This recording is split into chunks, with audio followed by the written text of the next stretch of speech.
Vous enseignez la théologie morale à Aquinas Institute, l'université des frères, des dominicains, à Saint-Louis, et vous êtes docteur en théologie. Vous avez, me semble-t-il, vécu aussi à Rome, où vous avez préparé votre thèse, et on s'était rencontrés, je crois, à Sainte-Sabine, à la maison généralice de l'ordre des prêcheurs. Merci. Muchas gracias. Yo soy un profesor de teología moral, como les han dicho, y como profesor entiendo perfectamente lo que significa estar sentado por más de una hora a las 8 de la noche.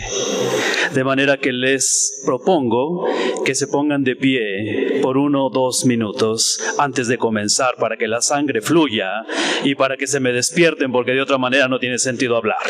2 minutos, 3 minutos y comenzamos. Gracias. Un encomendado y que me parece que es interesante abordar en este momento es un análisis crítico de la teoría moderna de los derechos humanos. Específicamente, abordaré la carencia de un marco teórico coherente. Quiero comenzar agradeciendo a Michel Van Aert por la invitación de haber venido aquí a Salamanca, que no es cualquier lugar.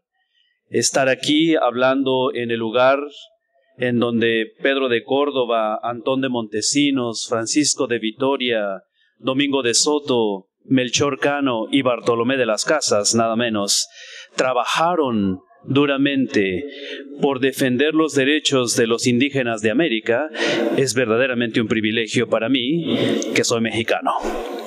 De manera que agradezco esta oportunidad y este honor.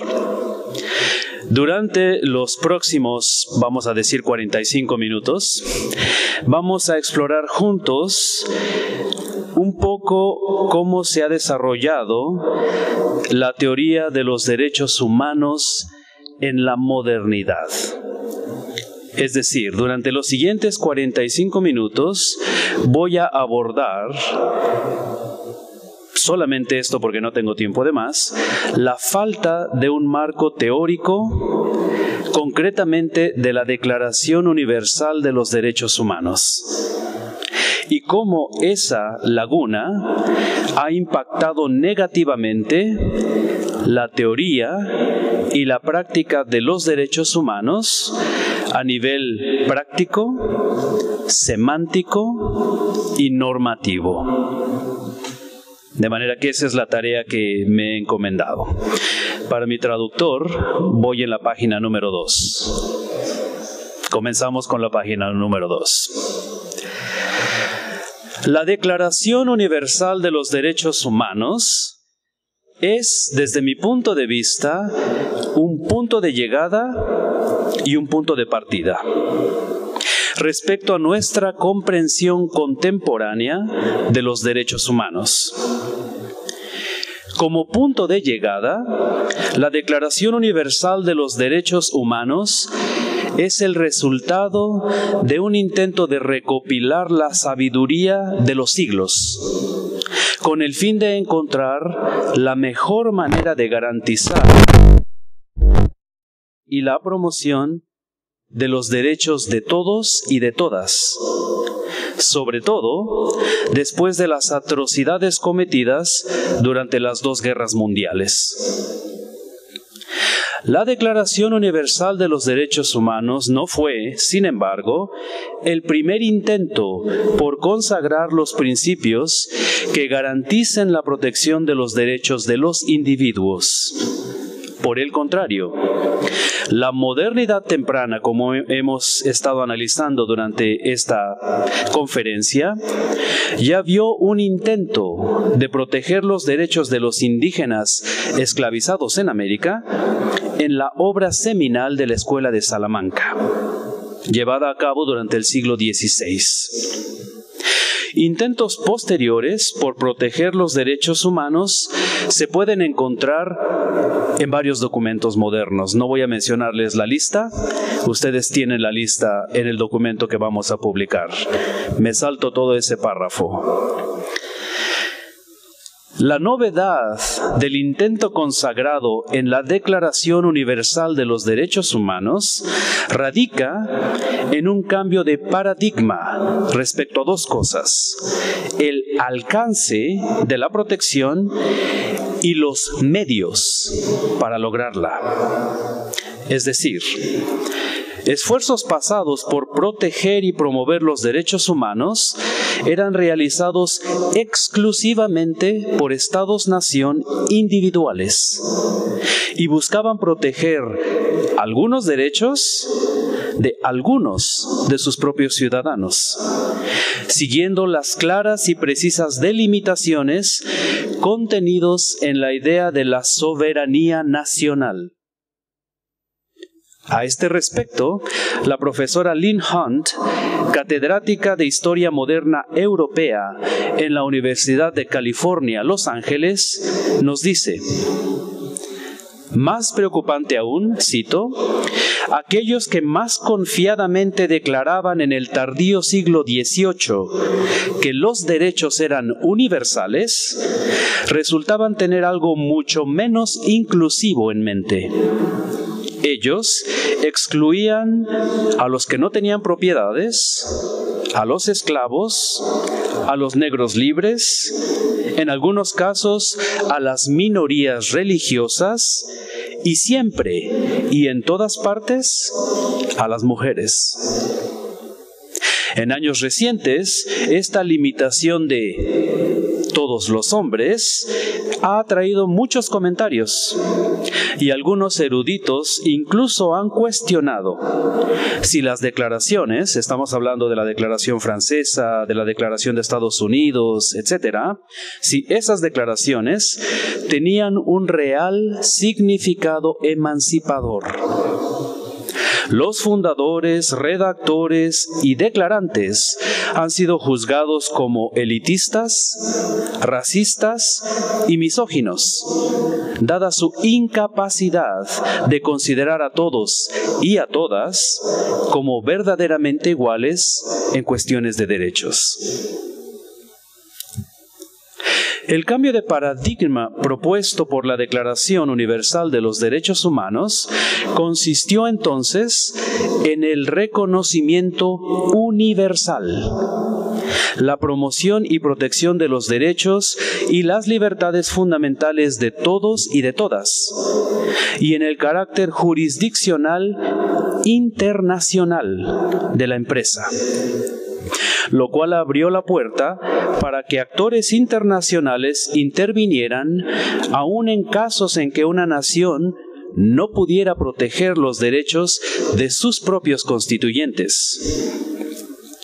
La cuestión de la soberanía nacional era, y sigue siendo, un tema espinoso.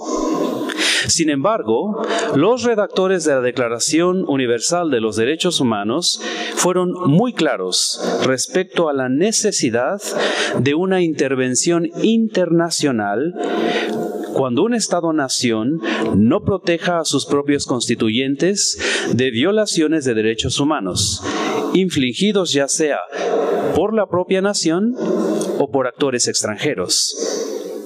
En otras palabras, la intervención externa se convirtió en obligatoria, sin perjuicio de la jurisdicción interna, aunque se utilice solamente como último recurso, y yo diría in extremis.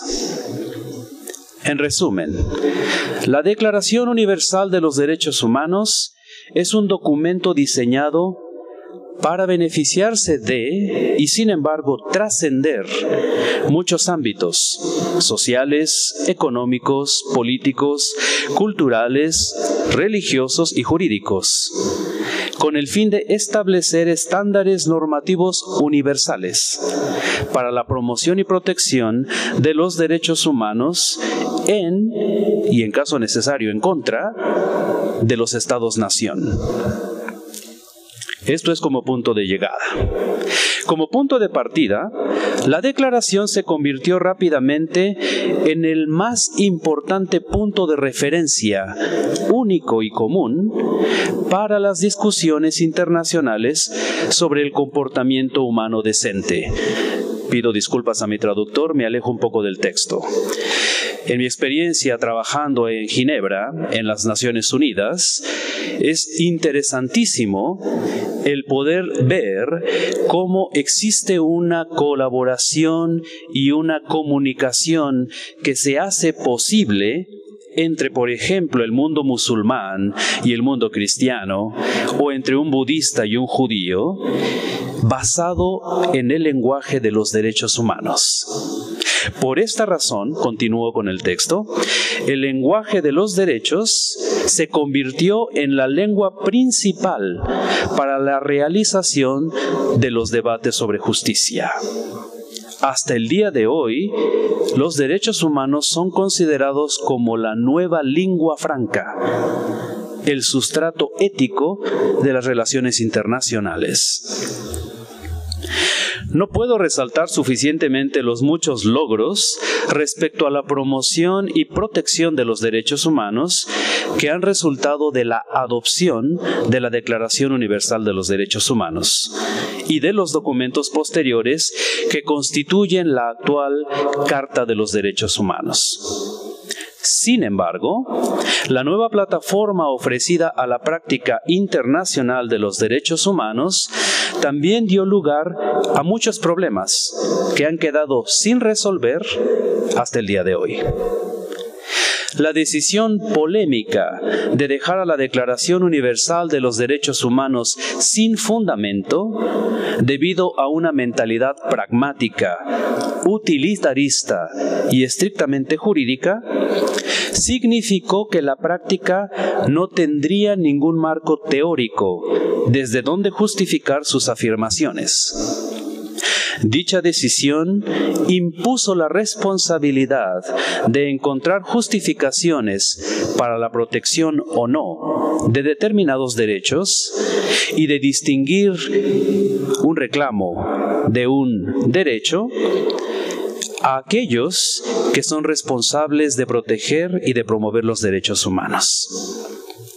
En consecuencia, a pesar de toda su grandeza y valor retórico indiscutible, la Declaración Universal de los Derechos Humanos se convirtió en un punto de partida para el posterior trabajo sobre los derechos humanos, pero sin ofrecer una base sólida explícita desde la que se justifique el tipo de acciones a las que compromete a individuos y naciones-estados en cuanto a la promoción y protección de los derechos humanos.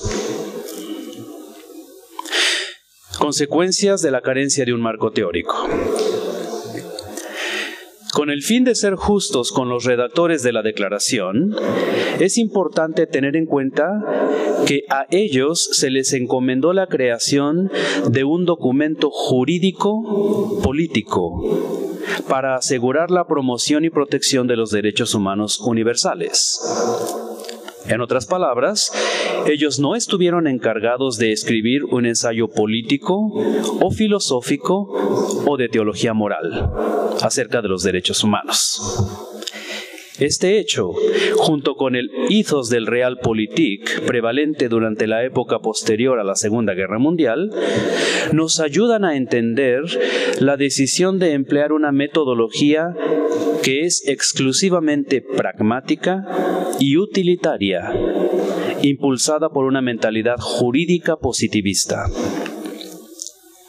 Comprender las razones de esa decisión metodológica, sin embargo, no nos ayuda a resolver los problemas que se derivan de ella. En lo que queda de esta plática, me gustaría analizar brevemente algunas de las principales dificultades prácticas, semánticas y normativas que enfrenta la teoría moderna de los derechos humanos.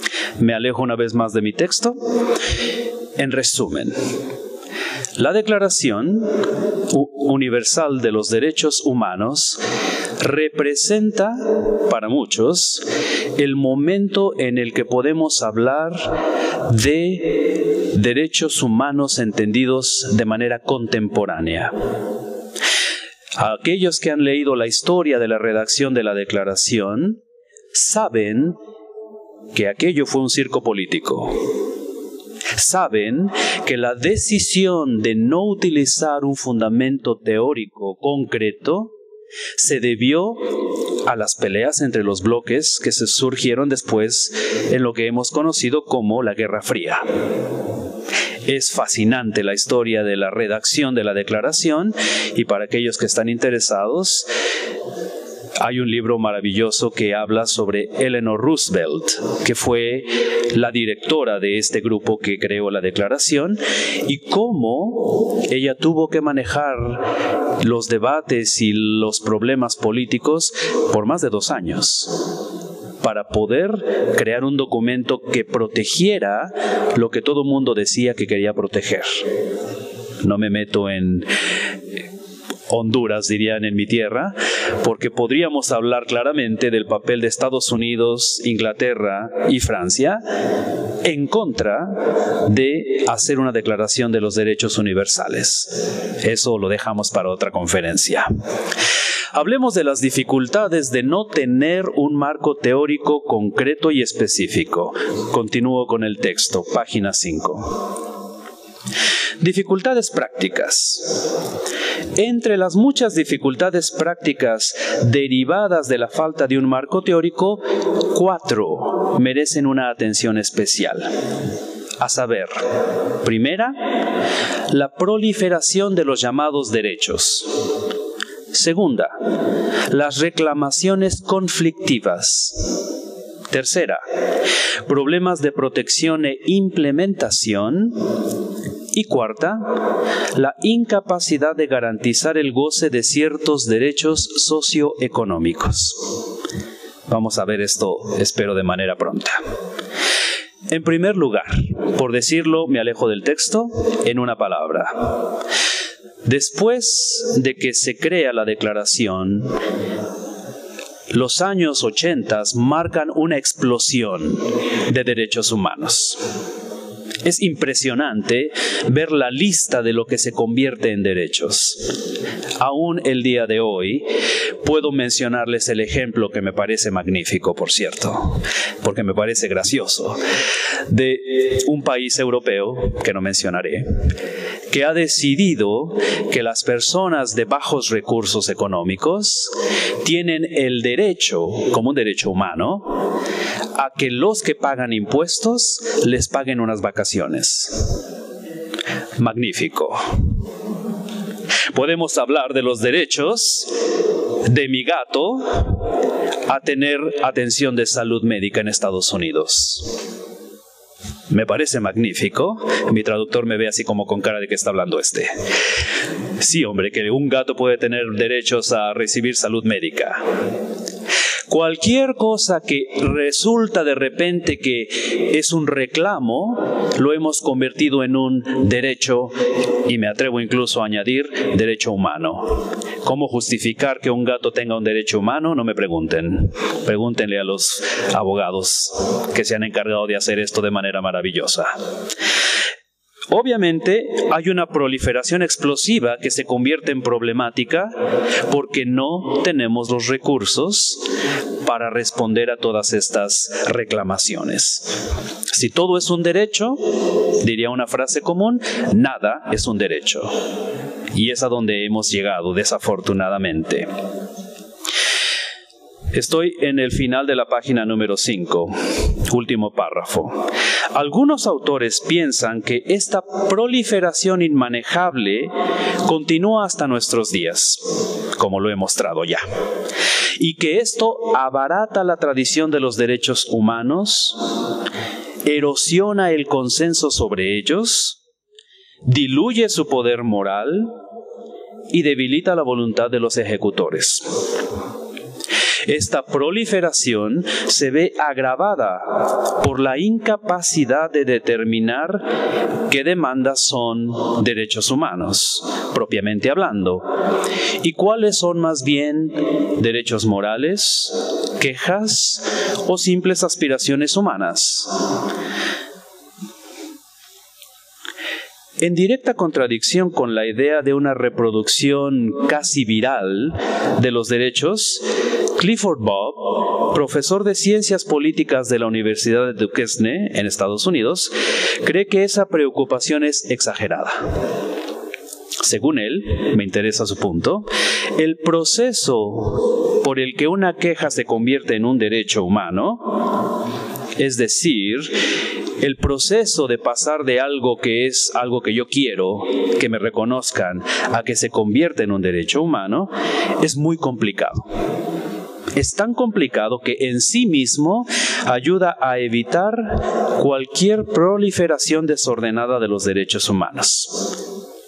Este proceso envuelve 4 pasos que solamente les voy a mencionar.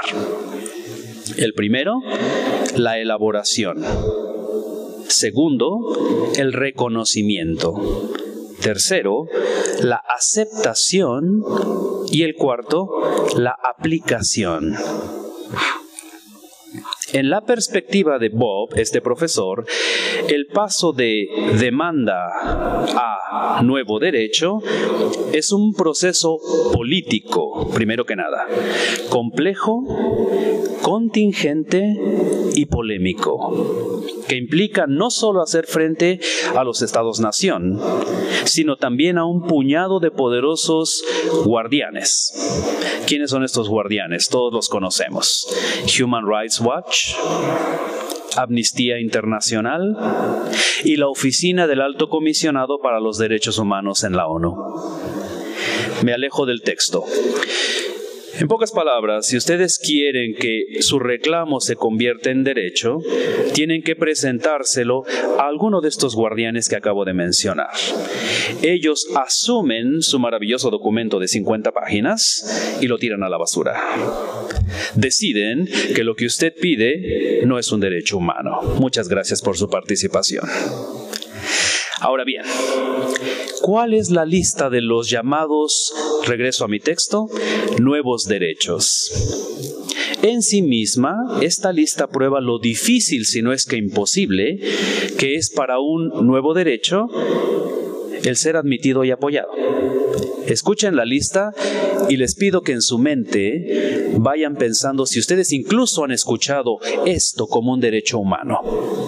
Algunos sí, porque son muy escandalosos. Otros les aseguro que no los han escuchado nunca. Derecho al agua. Derecho a la subsistencia en condiciones de extrema pobreza. Derecho a la protección contra la mutilación genital femenina. Derechos de personas con discapacidades. Derechos de personas con VIH-Sida. Derechos de las personas LGBT. Derechos de los intocables, estamos hablando de la India.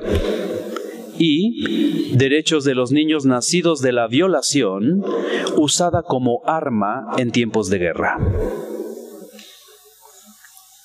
La lista lo dice todo. La segunda cuestión práctica tiene que ver con las reclamaciones conflictivas, que plantean toda una serie de preguntas que no encuentran fácil solución.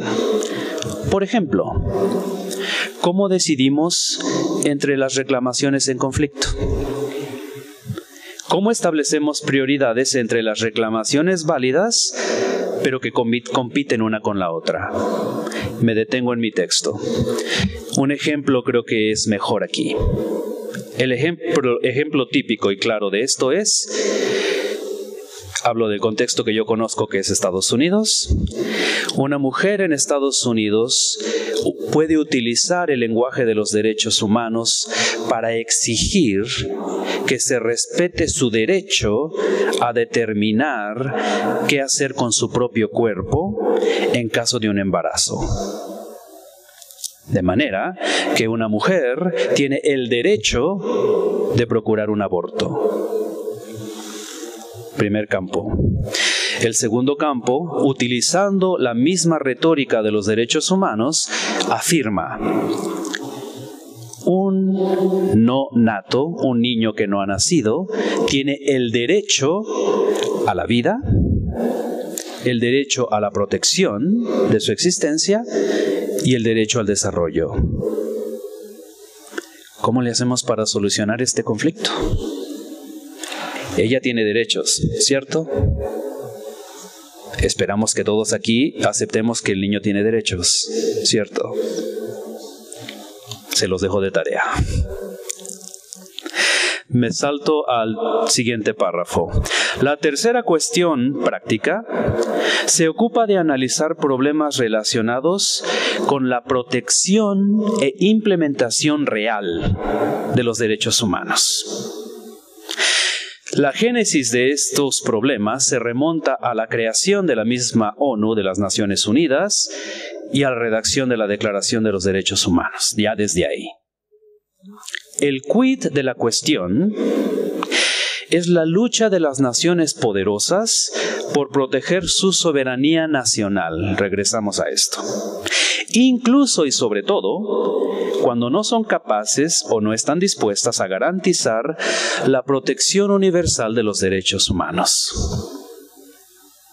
En la actualidad, todavía se carece de mecanismos de implementación eficaces que protejan de facto los derechos humanos, incluso después de flagrantes violaciones de los instrumentos internacionales de derechos humanos por parte de los estados signatarios. Este vacío hace que la idea de disfrutar de un derecho humano se vuelva un concepto inherentemente vacuo. Ahora bien, este es el ejemplo. Esta verdad se vuelve desgarradora cuando consideramos la extemporánea e ineficaz respuesta internacional a los genocidios perpetrados contra los siguientes pueblos. De nuevo, recuerden esto en su mente. Todos hemos escuchado estas noticias, todos excepto la señorita. Hemos estado vivos cuando todo esto ha sucedido. Muy importante, no me da tiempo de cubrirlo en mi papel. Muy importante el papel de los medios de comunicación, tanto para la defensa y protección de los derechos como para que no existan informaciones al respecto. Piensen cuántas veces escucharon que estaba sucediendo algo gravísimo en estos países. Estoy hablando de genocidio en contra de la gente de Birmania, Camboya, Irak, Sudán, Bosnia, Ruanda, que es el más famoso, República Democrática del Congo, Darfur y más recientemente Siria. Nigeria. Si les pregunto, algunos de ustedes tendrán otros ejemplos. Hago un paréntesis, me alejo de mi texto una vez más. Pregunta importantísima para nosotros, defensores de la verdad y proclamadores de los derechos humanos. ¿Qué ha pasado con Siria? Claramente se ha denunciado el genocidio que se ha llevado a cabo en Siria durante más de 2 años, y no es que, por supuesto, mucho más. ¿Qué pasó en el Consejo de las Naciones Unidas? Aquellos que siguen estas noticias con interés como yo, saben perfectamente que la discusión fue un perfecto espejo de lo que pasaba durante la Guerra Fría. Estados Unidos quiso intervenir. Rusia dijo que no. ¿Cierto? ¿Y dónde estamos con Siria en este momento? Cuarta cuestión práctica. Esta se ocupa de la imposibilidad de satisfacer ciertos derechos, especialmente los derechos sociales y económicos, debido a lo que algunos llaman la falta de recursos, al costo irracional y o insuperable y a la carencia de ciertas condiciones culturales y o institucionales adecuadas. Específicamente, dicen algunos, la democracia. Esta realidad ha creado gran escepticismo con respecto a reclamos que han sido etiquetados como derechos pero que no pueden ser satisfechos, ya que ello ha puesto de relieve los problemas de la historicidad, la ubicación social y la especificidad cultural, así como el desequilibrio de poder político que ha permitido a las grandes potencias el usar a menudo los derechos humanos como instrumentos de dominación y no de emancipación.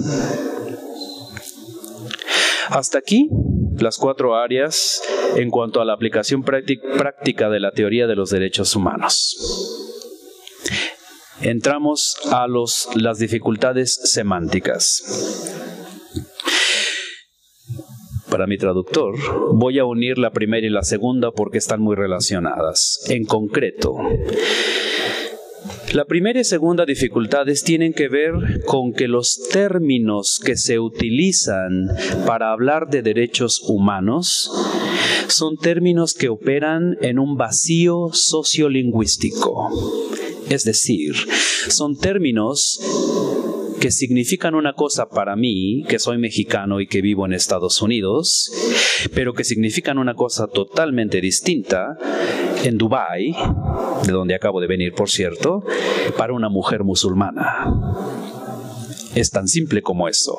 ¿Qué significan los términos derechos humanos? Universalidad, igualdad, dignidad, razón, conciencia. Estos términos que se dejaron sin definir claramente se han convertido, de hecho, en instrumentos de opresión, según dicen algunos. Vamos a hablar simplemente de qué significan los derechos humanos. Estoy en la página 9, en el párrafo número 2. En la actualidad, hay 3 propuestas divergentes en cuanto a la correcta definición y delimitación de los derechos humanos.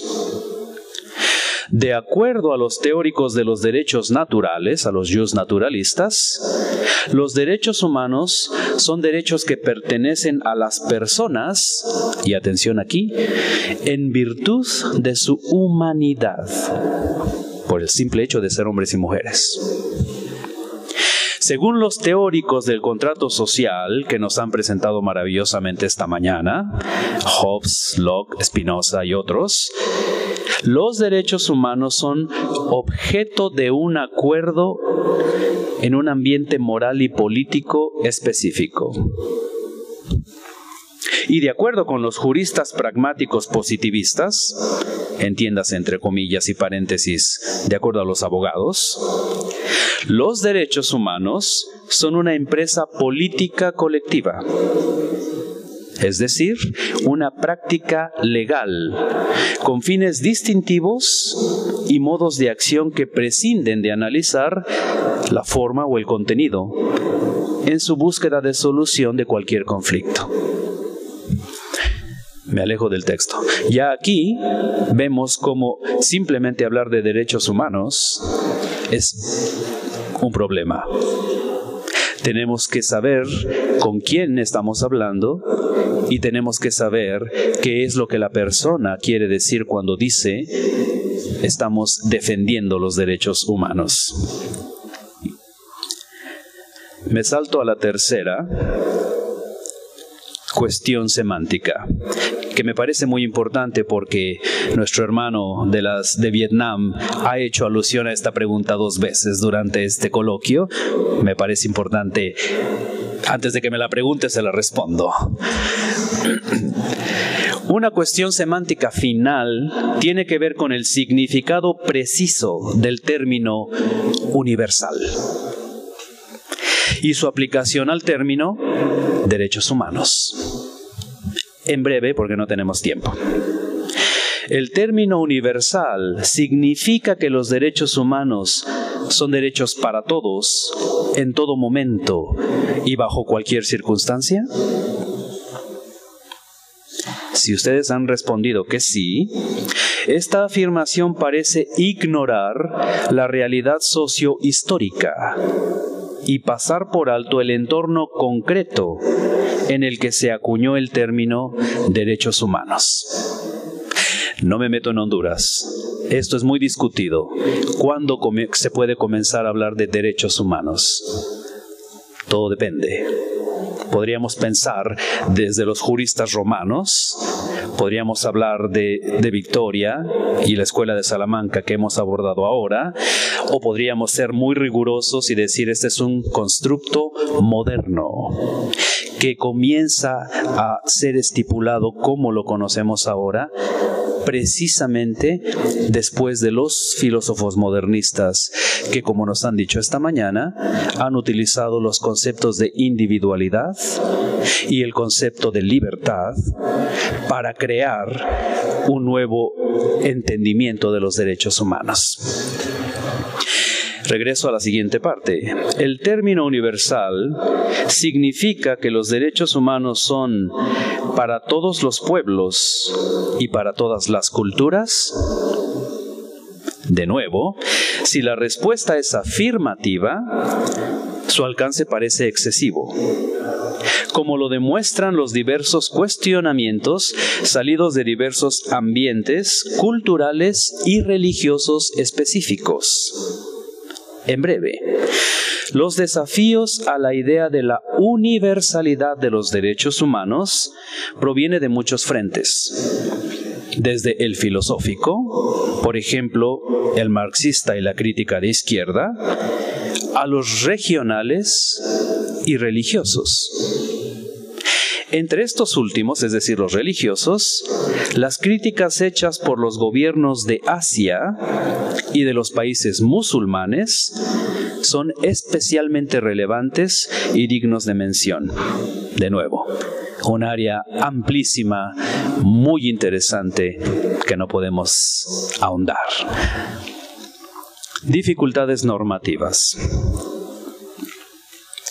La forma en que una postura estrictamente jurídico-política, impulsada por una mentalidad pragmática y utilitarista, entiende y promueve los derechos humanos, es problemática, ya que es un enfoque normativo que carece de criterios normativos específicos.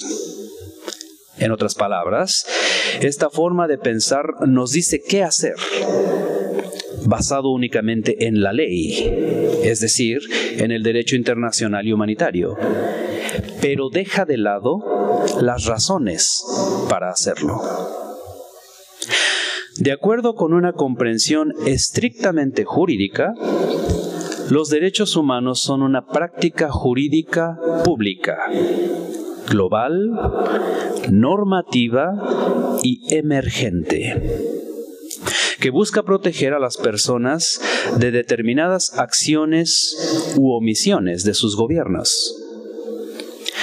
En esta perspectiva, los derechos humanos son normas específicas, el fruto de un proyecto político que mira a formular y a hacer cumplir las normas internacionales para la protección y promoción de los derechos de todos. En esta perspectiva, en pocas palabras, me alejo de mi texto, los derechos humanos son una cuestión de abogados. Es una cuestión jurídica que tiene que ver con el derecho internacional y humanitario. Ya esto claramente les dice que una demanda de reconocimiento de un abuso de los derechos humanos que yo puedo hacer, por ejemplo, en Colombia, quizás no tenga eco en el ámbito internacional. Me salto al último párrafo de esta página 11. Este enfoque estrictamente jurídico, que podemos llamar normas de actuación sin criterios normativos, no tiene en cuenta las siguientes preguntas que yo considero vitales. ¿Debemos tomar medidas o abstenernos de hacerlo? ¿Por qué necesitamos tomar medidas o abstenernos de hacerlo? Estas preguntas están lejos de ser gratuitas, sobre todo si tenemos en cuenta que un enfoque estrictamente jurídico se ha utilizado de forma sistemática en los últimos tiempos para justificar prácticas injustas y que violan los derechos de ciertos individuos. Y les pongo un ejemplo, no lo leo, está en el texto, pero lo platico. Todos sabemos qué fue lo que Estados Unidos hizo con Mohamed Al-Qahtani. ¿Se acuerdan, me imagino, de la historia que fue global después del 11 de septiembre en Guantánamo Bay? Sabemos que se utilizaron técnicas de interrogación que son consideradas tortura, de acuerdo a la Convención de Ginebra, en el artículo número 3. Hay un libro interesantísimo que si les llama la atención se los recomiendo. El autor es Philippe Sands, ustedes tendrán esta bibliografía en mi texto, y se llama, provocativamente el título, El equipo de tortura. Torture Team se llama el libro. Y en él, en pocas palabras, termina este autor diciendo: las torturas infligidas a los prisioneros fueron, cito, ideadas por abogados, revisadas por abogados y supervisadas por abogados. Una manera distinta de pensar acerca de esto es a través de una serie de preguntas. Alguien que defiende un enfoque estrictamente jurídico tendría la siguiente pregunta en mente: ¿qué debo yo o qué debes tú de hacer? Un teórico de los derechos humanos podría preguntar: ¿qué debo yo o qué debes tú pensar? Un filósofo teólogo moralista, en mi caso, pregunta: ¿qué debo yo o qué debes tú entender? Antes de que yo o tú sepamos lo que debemos hacer.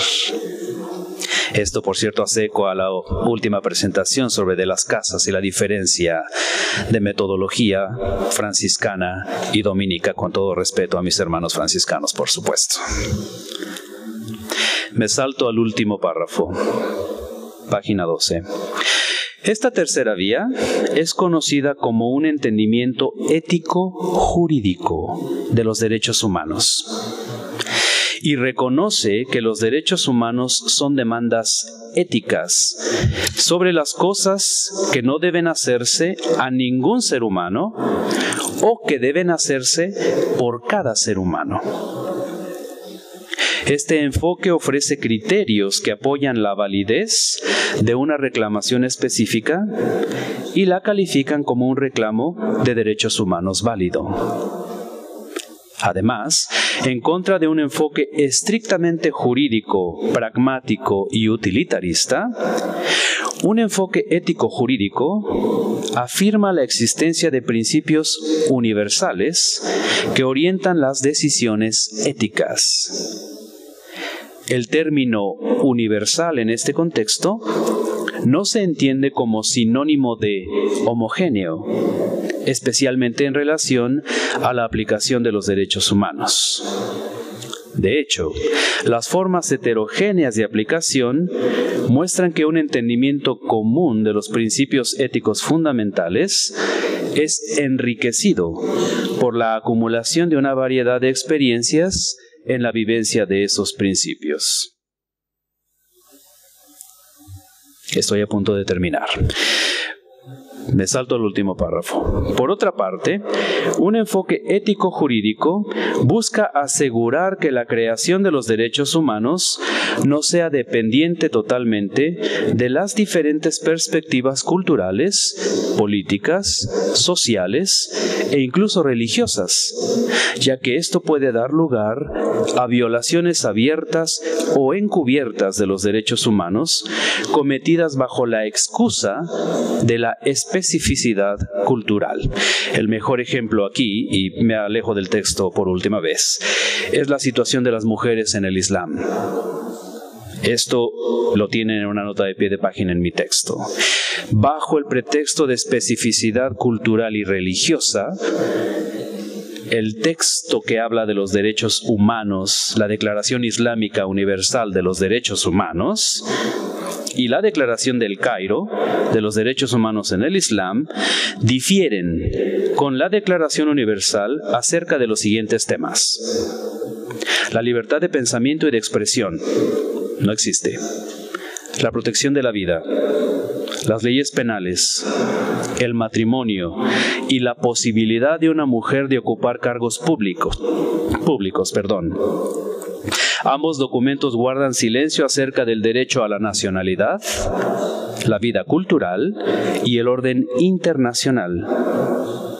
Además, la Declaración del Cairo también guarda silencio sobre algunos aspectos de la libertad, por ejemplo, la tortura, el juicio imparcial, la libertad de pensamiento y el libre desarrollo de la personalidad. Los dos documentos que acabo de citar se centran en un contexto estatal intramusulmán. Aquí vemos interesantísimo cómo decir que los derechos humanos dependen de una especificidad cultural y religiosa puede ser muy peligroso. Termino. Por último, un enfoque ético-jurídico ofrece más que una apelación genérica a la dignidad, que es lo que normalmente emplea un enfoque estrictamente jurídico. Justifica una llamada a la acción y busca proporcionar a los diferentes estados-nación, a las diferentes culturas y me atrevería a decir a las diferentes religiones, verdades comunes, normas y o sistemas que puedan servir para orientar sus acciones. En otras palabras, mientras que un enfoque estrictamente jurídico supone que las normas jurídicas son suficientes para garantizar la libertad, la dignidad humana y los derechos humanos, a pesar de que no ofrece ningún principio rector explícito para apoyar tales afirmaciones, un enfoque jurídico ético tiene como objetivo llenar ese vacío y proporcionar criterios claros para evitar confusiones, reclamaciones conflictivas y el tipo de abusos que no solo han obstaculizado, sino también erosionado los recientes esfuerzos para promover y proteger los derechos humanos. Les he leído una tercera parte de mi presentación, pero entiendo que están cansados. Les invito a que lean, porque como pueden darse cuenta, solamente he presentado la problemática. No he ni siquiera comenzado a esbozar la posibilidad de una respuesta. Mi papel contiene una posibilidad de respuesta, que aclaro para la cámara, que es una posibilidad de respuesta que es controversial, porque se basa en la teoría de la ley natural y los derechos naturales de John Finnis, un profesor de la Universidad de Oxford en Inglaterra. Tendrán que leer, lo lamento, el resto de este documento para saber cómo es que yo creo que la teoría de Finnis puede ayudarnos a solucionar la problemática práctica, la problemática normativa y la problemática semántica que enfrentan los derechos humanos. Les agradezco mucho su atención y su paciencia. Gracias.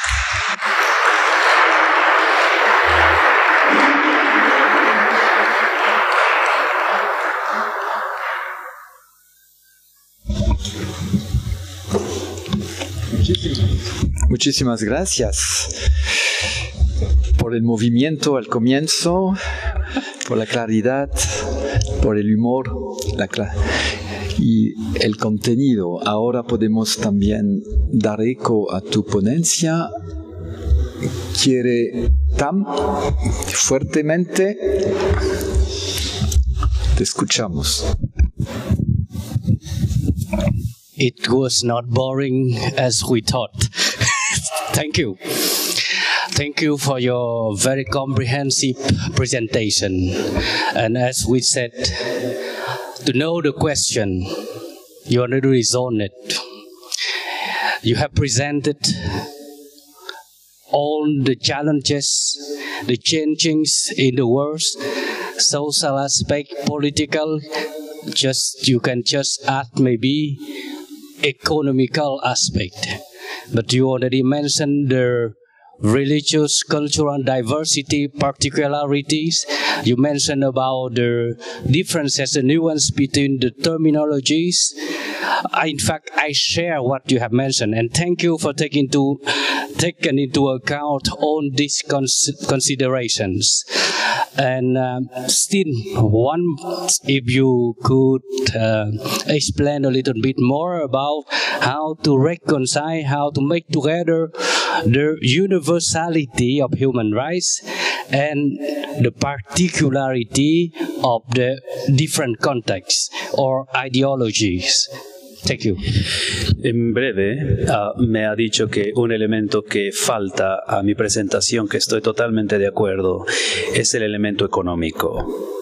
Me llevaría bastante tiempo desarrollarlo, pero lo haré en el futuro. Gracias, es una muy buena sugerencia. Y su pregunta tiene que ver con cómo reconciliamos el elemento de la universalidad de los derechos humanos con la particularidad de los diferentes contextos, que es magnífica la pregunta también. En breve, una referencia bibliográfica primero, por supuesto, y después una respuesta que será muy breve porque no tengo más tiempo. La Comisión Teológica Internacional ha publicado un documento que precisamente busca responder a esta pregunta concreta, que es en búsqueda de una ética universal y que no es realmente más que una actualización de la ley natural. La respuesta de la doctrina social de la Iglesia es esa. Tenemos que entender qué significa la ley natural para poder entender que la ley natural nos permite entender cuáles son los principios generales que después tienen que ser aplicados a la realidad concreta. Mi respuesta, que un poco parte de ahí, tiene que ver con lo que yo llamaría una combinación, un diálogo continuo, constante entre el ámbito concreto, individual, específico, cultural o religioso y las normas generales. La Declaración de los Derechos Humanos no es más que una propuesta ideal de lo que deberemos de hacer. El elemento concreto es que cada país tiene que integrar los principios de la Declaración en sus propias constituciones políticas y tiene que hacer que esos principios permeen la realidad jurídica y la realidad sociopolítica de cada país. En mi experiencia de nuevo en Ginebra, esto es como se maneja. Hay un principio general que después se discute dependiendo de la diversidad cultural, política, social, incluso económica, y basado en esa discusión se llega a ciertas conclusiones. Si me atreviera a utilizar el ejemplo de Santo Tomás habla en la Secunda Secunde de que la ley natural nos da los principios generales, pero conforme nos vamos acercando a la concreción de los problemas morales específicos, sabemos que va a ser más imperfecta la cosa. Entonces tenemos que aprender a manejar el principio general y aplicarlo a lo concreto, sabiendo que no es un principio concreto aplicable a todas las realidades. Cada realidad exige un análisis específico y demanda una respuesta específica. ¿Que puede haber similitudes entre las respuestas? Claro que sí. Pero imponer, que es a donde es el peligro, una respuesta que me funciona a mí en un contexto totalmente distinto es una violación a otra cosa que nos hablaron en la presentación anterior, que es una real inculturación. Espero haber respondido. Gracias. Juan Manuel Almarza, bueno, quiero felicitarte porque me gustan a mí mucho estos temas y los sigo muy al pie de la letra, y creo que has hecho una descripción. A mí me admira la sencillez con que has expuesto algo terriblemente complejo. tendría muchísimas preguntas, pero yo quisiera insistir en un aspecto fundamental, ¿no?, que está a la base de todo. Hay dos experiencias que describe muy bien Hannah Arendt respecto a la Declaración de los Derechos Humanos. Insiste en dos aporías, en dos contradicciones, que el Estado, que debía proteger a los individuos, es la que quita la condición de ciudadanos a determinadas minorías y las destruye. La otra aporía, la otra contradicción, es que la experiencia de la Segunda Guerra Mundial hace que desaparezcan todas las certezas sobre las que estaba construida la civilización europea. Todas las certezas.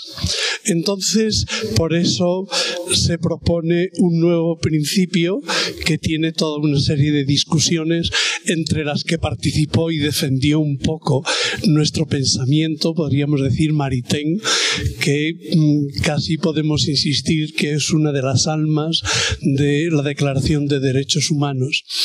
Pero yo quisiera insistir en cómo hoy seguimos cayendo en esas contradicciones. Creo que los derechos humanos, sobre todo, aunque es para toda la humanidad, la responsabilidad las hemos asumido Occidente, que tenemos experiencia de esos horrores y hemos adquirido esos compromisos. Entonces, una de las cosas es que el encargado de velar por los derechos humanos son los estados que libremente lo aceptan. Es muy difícil pensar en los otros estados por todas las complicaciones que ha señalado. Pero, por ejemplo, si nosotros pensamos en nuestros propios países, todo lo que están sufriendo los inmigrantes, los ilegales, no estamos cayendo en la negación de la ciudadanía y de todos los derechos que vienen a partir de ese, incluso los derechos humanos. Yo creo que es una contradicción que tenemos los países de Occidente.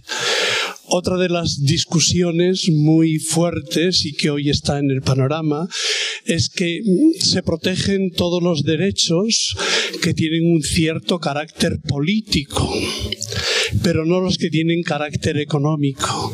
Es decir, tengo la defensa de todo aquello que me permite ser un ciudadano libre y elegir, tengo todos los derechos humanos, pero no tengo el derecho humano a sobrevivir. Hoy es el gran tema de la discusión y ahí se suele decir, ¿no?, teóricamente, de que lo esencial son los derechos negativos, a que no te agredan, pero que los otros son aspiraciones morales, los económicos.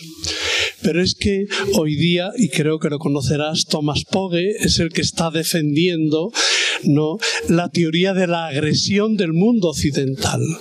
Nuestra economía no es una simple economía de carácter liberal. Nuestra economía marca las reglas del juego. Nuestra economía defiende los derechos de las medicinas avalados por los estados durante 20 años. Y durante 20 años ningún país pobre puede tener acceso a esas medicinas. Esto va en contra de todos los principios que Occidente se ha puesto a sí mismo. Y luego otra de las cosas, ¿no?, es que el comercio internacional, pues toda la pobreza no depende de la corrupción de los países, como se suele decir fácilmente. Es que todos los fondos financieros se paga a grandes dictadores de África, donde sea, a fin de tener luego la capacidad de explotar esos recursos naturales. Con lo cual, nosotros estamos subvencionando a los dictadores que esa propia población que está sufriendo tiene que devolver luego la deuda.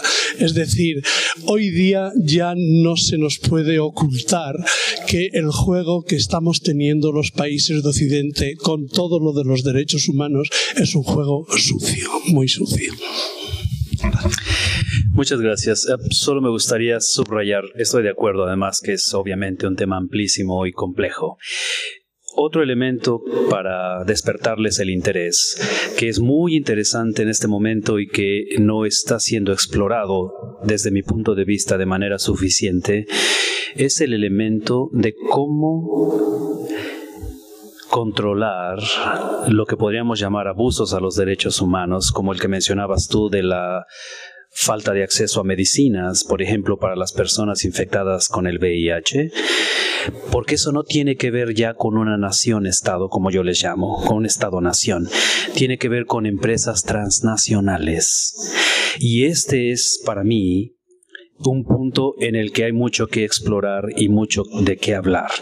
No estamos hablando de una nación que tiene una constitución, que tiene ciertas relaciones internacionales y que hay ciertos parámetros de diplomacia y de política con la que se puede jugar. Estamos hablando de empresas que se manejan netamente por intereses económicos y que pueden estar en todos los 5 o 7 continentes.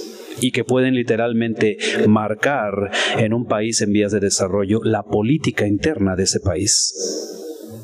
Y que muchas veces esa política interna, que es marcada por estas transnacionales, se ve afectada de manera, desde mi punto de vista, inmoral. Doy un ejemplo. Cierta empresa, que no puedo mencionar obviamente, ofreció dar ayuda para las personas afectadas con el VIH siempre y cuando el gobierno implementara una política de esterilización. Aquí tenemos un ámbito amplísimo de análisis y un ámbito amplísimo del que podríamos hablar por mucho tiempo. Pero muchísimas gracias, Juan Manuel. Estoy de acuerdo contigo. No podemos hablar de derechos humanos, no podemos hablar de nada que tenga que ver con justicia de la misma manera después de la Segunda Guerra Mundial. Hablar de todos estos temas después de la realidad del Holocausto exige que lo hagamos de una manera distinta. Gracias. Muchas gracias, Leobardo. Muchas gracias a todos. Hay muchas preguntas por hacer y también mucho trabajo, pero felizmente son las vacaciones, así que podremos trabajar el tema mucho y también podemos seguir hablando en la cena, porque ahora vamos caminando hacia el restaurante que queda como a 10 minutos de aquí, cerca a la casa con las conchas, ¿no? Un poco abajo, yendo a una iglesia que se llama San Benito. Si se pierden, San Benito queda así arriba en esta dirección. Muchísimas gracias de nuevo. Excelente.